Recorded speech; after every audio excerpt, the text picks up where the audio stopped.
Welcome to the Temple of Elemental Evil Adventure Series, Episode 19.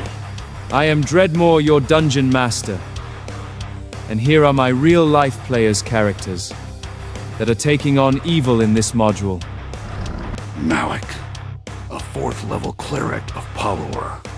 Cantor, a 4th level monk of the elements. Ron, a 4th level ranger of the gnarly forest. Starvos, a 4th level warlock with his pseudo-dragon. Puff, Hiss, a 4th level fighter. Road warden of the Cron Hills. Let's continue our story. The chapter title for this week's episode is Battle of the Broken Tower.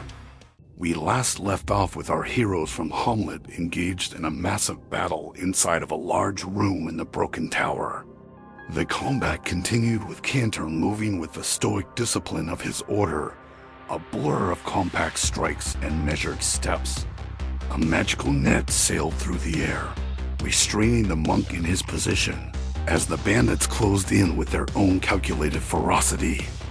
Malik channeled healing and protective energy for a heartbeat, but the assault of multiple opponents demanded a choice between defense and healing, and the cleric found himself pressed back, his spells scattered by the pressure of the melee.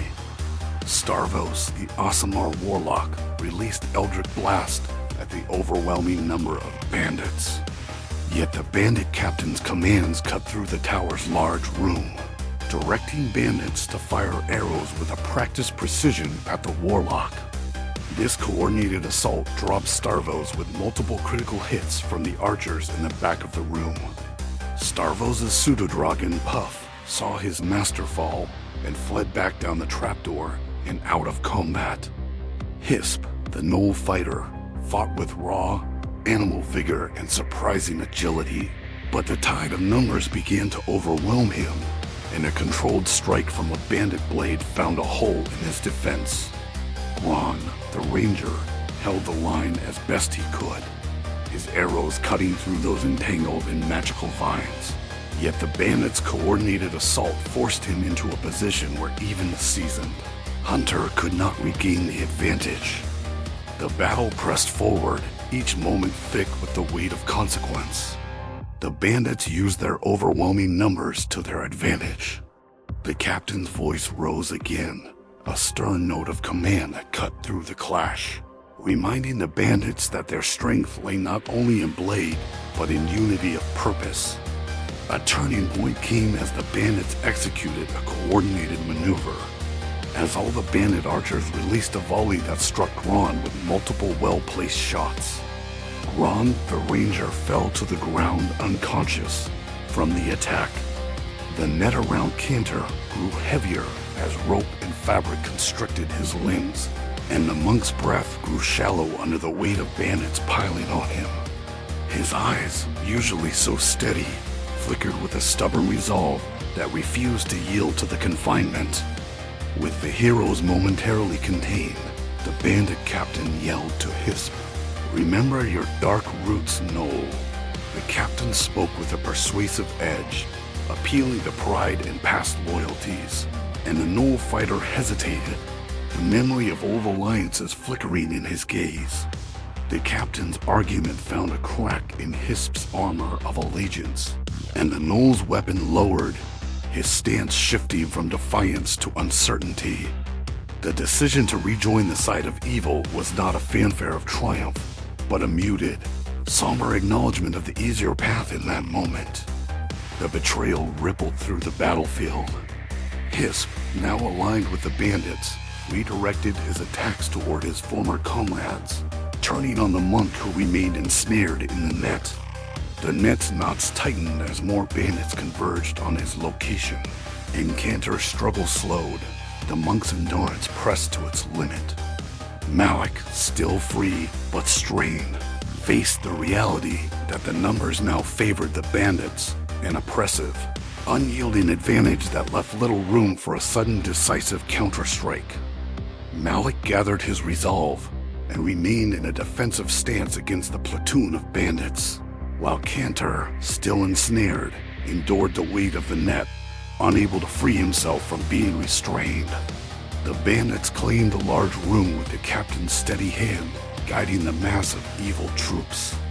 The remaining monk in the net still became a symbol of victory for the horde of attacking bandits. Hisp raised his weapon and swung down on the ensnared monk Cantor, delivering the final blow. Cantor's breath finally came to an end as the rest of the bandits swarming the monk delivered unyielding strikes upon the helpless monk, killing him. With only Malik left and the trapdoor exit closed, the bandits' numbers became a formidable force of steel and arrows. Malik dodged attack after attack, but in the end, he finally fell due to the multitude of strikes that came round after round. After the battle ended, Hisp looked at the Broken Towers captain and said, "You have my axe and loyalty." The bandits looted the bodies and locked the trapdoor from any other would-be intruders. An unconscious Malik was taken to the lower levels for interrogation and re-education. His fate remains unknown to all. The remaining heroes' bodies were displayed outside of the Broken Tower in grim fashion. A reminder to anyone approaching the area that the Greater Temple controls this area. Months would pass since the heroes' defeat. Hisp led a large band of bandits, ogres, bugbears, gnolls, and spellcasters to the ring fort claimed by the heroes. They retook the ring fort, killing everyone who opposed them and enslaving those who surrendered. The Greater Temple reoccupied it with the surviving evil forces that descended on this newly rebuilt fort. They would continue to disrupt merchant travel in the area of the realm. The new Church of Palor would also fail in the village of Hamlet, with lack of funds and leadership to sustain it. The newly constructed church would be occupied and purchased by the adjacent Church of St. Cuthbert, who would use this building to increase their followers in Hamlet and the surrounding area. The moat house would also be retaken by some unknown evil there. Any would-be heroes who attempted to scout or retake the location were never heard from again. Raiding and looting would increase, with the danger from evil in that region rising to a fever pitch. Evil had won the day and would continue to increase their numbers by order of the Greater Temple clerics. Let's remember those who lost their life fighting evil in the Greyhawk realm.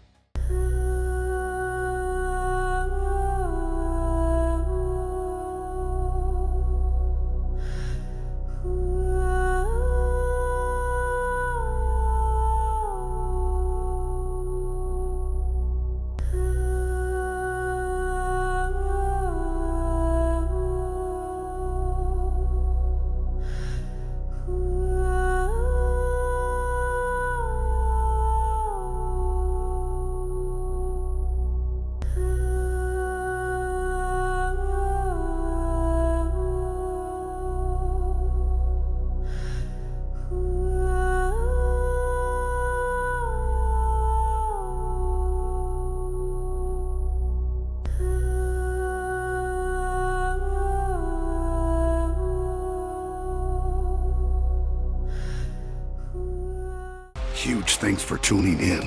I appreciate your support. Don't forget to like, subscribe, and hit the bell for more updates.